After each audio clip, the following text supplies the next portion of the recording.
Hello everyone, welcome back to our channel, The Uncommon Truth. I am Des. I'm Rodney. We are talking about the importance of knowing your partner's love language. It is so important to know your partner's love language because it saves you the hassle of just trying to figure out what your partner what your partner does not like, and it kind of gives you a sense of a way of getting to your partner's heart. So, my love language. Do you know my love language? You should know my love language by now. I think I got an idea. What is it? Acts of service. Acts of service. So my love language is acts of service, meaning that it's showing your partner instead of telling your partner. You know that expression, action speaks louder than words? That is me. That's something that I live by. So, for example, Rodney does like small things. Like if he knows, I know I've said in a previous video that I've had a long day at work. He's coming home. He's gonna go ahead and cook dinner because he knows that I just don't feel like cooking dinner. That means the world to me. Putting gas in the car without me even having to tell him or ask him to do it. That means everything to me. Simple things like that is what I consider just him expressing his love to me, and not him doing it because he knows that's something that I love for him to do. It's just simply him doing it because he wants to do it, and he knows that that's just something that really just gets to that's the way to my heart. So my love language is acts of service. Your love language, I'm assuming, is physical touch. Am I right? What is it? Physical touch? No, mine is quality time. Oh, quality time. Yeah. I meant to say quality time.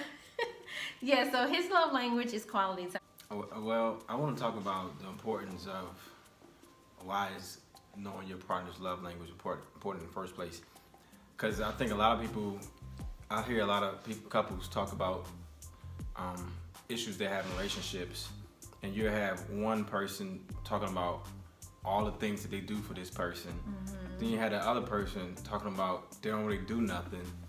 And so it's like, it sounds confusing, but the thing is, the things that are being done don't mean nothing to the other partner. Yeah. And that's why it's important to know your love language, your partner's love language. Yeah. So if her love language is act of service, and I'm always just buying like small gifts, but I'm never like helping out around the house, I'm never helping out order the car, I'm never bringing up flowers, something considered an act of service. I'm just buying gifts that's, she may not like that, or she may not really consider that being love, so it's kind of a waste of time, so to speak. Yeah.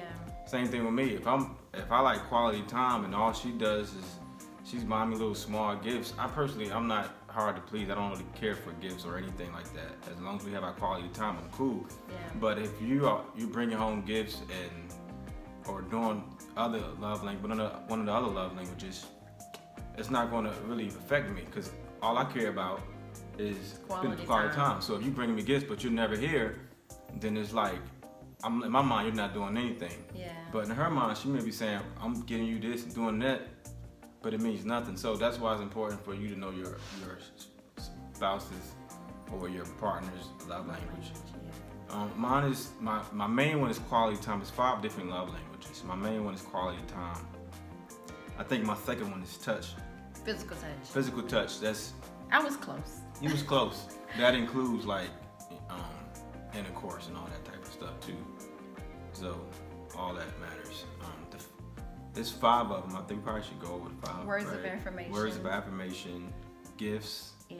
Acts of service. Acts of service. Physical touch. And quality time. So you got to figure out which one of those categories you fall into, And it's easy. If you don't know your love language or your partner's love language, you can go to the website, and we're going to put the website in the description box below. But all you got to do is just click on the link, and you can take the quiz. It probably takes you about a couple of minutes or so, and it basically gives you your love language. And sometimes I think when I first took the test, I was like really close with was it quality time and acts of service. I was really close, but acts of service was my number one, and I just recently retook it, and it was still acts of service. So yeah, and the thing is, I think it changes. It does Because change. when we first met, hers was quality time, and I think it changes based off what you need. It's like supply and demand. Yeah. I think now that we're living together and we spend so much time together, where in the past where she needed that time and wasn't used to getting that time from somebody, it was extremely important. Yeah. But now that she has it, I'm not saying it's not important, but she has it. It's still important. But it's not as important as now with words acts of service. Yeah. And so eventually, in my opinion, acts of service will become like second nature to something else. Something else, it may go from acts of service to physical touch.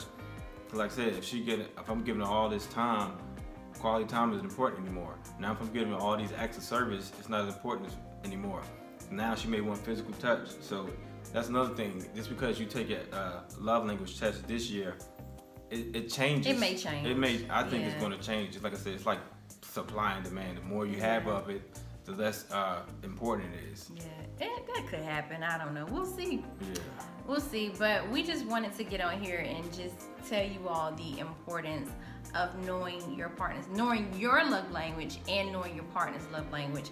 And just to piggyback on what he was saying, like I see, I've known a lot of couples, or you just see a lot of people that are in relationships or just dating. And a lot of guys just be so clueless. Like, some men think that they can buy love, and you really just cannot buy love. And that woman may appreciate it. She may love you, for buying her roses and diamonds and putting her in a new whip or whatever. But sooner or later, it's gonna get played out. Yeah. And especially if her love language is something like physical touch. Right. Now, if her love language is gifts, then hey, it's perfect. That may be perfect for her. But if her love language is not gifts, receiving gifts, then it's gonna be like, okay, so I'm getting all this, but I'm not getting any time. I'm not getting any quality touch. time with him. He's not telling me he loved me. He's not telling me he loved me, or if he may be telling me he loved me, but he's not showing it, or saying it in words. So. But in his mind, he may think that he's doing it all. He may think that he's really showing that lady, that woman, that he loved her. And if she says something, he may say she's ungrateful. But this is how you get a lot of breakdowns in couples, where one thing, like I said, somebody think they're doing everything, and the other one think they're doing nothing. Yeah. It's because they're speaking a different language, literally. Yeah. So that's why it's like, this is probably one of the most important things you need to know in a relationship. Because, like I said, you're wasting energy doing things that you don't need to do. You could be busting your butt doing a bunch of everything. You could be doing 4 other love languages, and hers may be the 5th one. But in your mind, you're doing so many things. But in her mind, she's like, I don't really feel love. And you looking at her like, you're crazy. I'm doing all this stuff. So it's real. It's definitely something worth talking about, and something both you sit down and both of you take the test just to see where you all stand, let your partner know. It just makes it maybe it makes loving your partner so much easier when you know their love language. Yeah. It really does. It's like a cheat sheet. Yeah. To a relationship, to your partner. It's kind of like, it's just you don't have to, like I said, you're not burning energy. You don't have to guess, like, you just know, know. But then I will say this, sometimes acting in those other languages can also be a good thing every now and then. Like, for instance, I remember that day you came home with roses. with flowers. And Rodney knows that I love flowers, but every now and then, again, he will get me some flowers. It's not like a everyday thing, but when he do get them, and that day that he got them, I was so shocked because I was just like, I needed them that day. I had a rough week, and he knew it, and he just, you know, brought me some flowers to make me feel better. And although receiving gifts is not my love language, it still meant everything to me because, you know, it's good to get a surprise here and there. Yeah, it was thoughtful. Yeah, it was Being very thoughtful. You know, goes a long way. Yeah, so again, we'll put the link below. Take the test, take the quiz, and see what your love language is, and get your partner to take it. You know, maybe y'all can take it together, and that'll be something fun that y'all can discuss together. So let us know what you think about this video. Like And subscribe. Peace.